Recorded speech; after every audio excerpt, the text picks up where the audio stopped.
అమెరికాలో అక్రమంగా ఉంటున్న వలసదారులపై డొనాల్డ్ ట్రంప్ ప్రభుత్వం ఉక్కుపాదం మోపుతోంది. తాను అధ్యక్షుడిగా బాధ్యతలు చేపట్టిన తరువాత అమెరికాలో అక్రమ వలసదారులను తరిమేస్తానని స్పష్టం చేసిన ట్రంప్ చెప్పినట్లుగానే అధ్యక్ష బాధ్యతలు చేపట్టిన నాటి నుంచే తన వేటను మొదలుపెట్టాడు. పెద్ద ఎత్తున ఇల్లీగల్ ఇమిగ్రేట్లను అరెస్ట్ చేస్తూ వారి దేశాలకు సంఖ్యలు వేసి మరీ ప్రత్యేక విమానాల్లో పంపిస్తున్నారు. ఈ క్రమంలో పలు దేశాలు ట్రంప్ తీరుపై ఆగ్రహం వ్యక్తం చేస్తున్నాయి.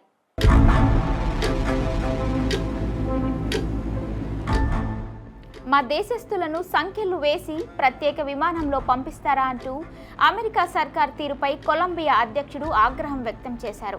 అమెరికా నుంచి వలసదారులతో వెళ్లిన 2 సైనిక విమానాలను కొలంబియాలో ల్యాండ్ అయ్యేందుకు అనుమతి ఇవ్వకపోవడంతో కొలంబియా తీరుపై ట్రంప్ ఫైర్ అయ్యారు. ఆ దేశం నుంచి పంపే వస్తువులపై సుంకాలు పెంచుతామని, ఆంక్షలు విధిస్తామని హెచ్చరించడంతో కొలంబియా వెనక్కి తగ్గి విమానాలకు అనుమతిచ్చింది. మరోవైపు అమెరికాలోని ఇండియన్స్ ఉండే రాష్ట్రాల్లోని చర్చిలు, స్కూళ్లు, గురుద్వారాల్లో అధికారులు తనిఖీలు చేస్తున్నారు. న్యూజెర్సీ రాష్ట్రాల్లోని గురుద్వారాల్లో US department of homeland security, immigration and customs enforcement, customs border protection సంస్థల అధికారులు సంయుక్తంగా దాడులు చేస్తున్నారు. ఆ 2 రాష్ట్రాల్లోని గురుద్వారాలు సిక్కు వేర్పాటువాదులకు, అక్రమ వలసదారులకు అడ్డాలుగా మారిపోయినందుకే తనిఖీలు చేపడుతున్నామని అమెరికా అధికారులు తెలిపారు. అయితే గురుద్వారాల్లోకి సాయుధ అధికారులు, భద్రతా సిబ్బంది ప్రవేశించడంపై సిక్కు సంఘాలు ఆగ్రహం వ్యక్తం చేస్తున్నాయి. ట్రంప్ ప్రభుత్వం చర్యలు గురుద్వారాల పవిత్రతను, సిక్కుల విశ్వాసాలను దెబ్బతీసేలా ఉందని, దీనిని తీవ్రంగా ఖండిస్తున్నామని Sikh American Legal Defense and Education Fund ప్రకటించింది.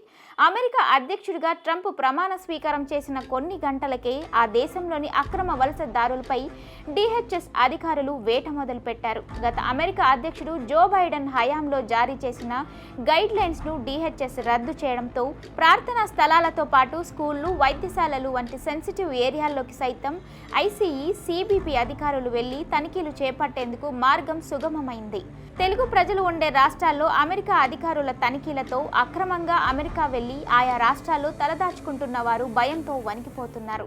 వివిధ దేశాలకు చెందిన లక్షల మంది విద్యార్థులు F1 వీసాలపై అమెరికాకు వెళ్లారు. అయితే అక్కడ చదువు ఖర్చుల కోసం కళాశాలల బయట పార్ట్ టైం ఉద్యోగాలు చేసుకుంటున్నారు.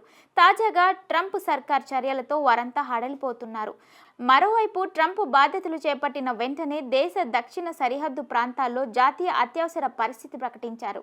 అక్రమ వలసదారులకు అడ్డుకట్ట వేయడానికి శాండియాగో, ఎల్పాసోల్లో 15,000 మంది సైనికులను అమెరికా ప్రభుత్వం మోహరించింది. Chicago, Arizona, California, Colorado, Georgia, Nebraska, Texas రాష్ట్రాల్లోనూ స్పెషల్ ఆపరేషన్లు చేపట్టనున్నట్లు ఫెడరల్ అధికారులు తెలిపారు. డెన్వర్లో 50 మందిని అరెస్టు చేసి వారి నుంచి కొకైన్, హ్యాండ్ గన్స్, నగదు స్వాధీనం చేసుకున్నారు. అమెరికా వ్యాప్తంగా శని, ఆదివారాల్లో 1,242 మంది అక్రమ వలసదారులను అరెస్ట్ చేసినట్లు ఐసీఈ అధికారులు తెలిపారు.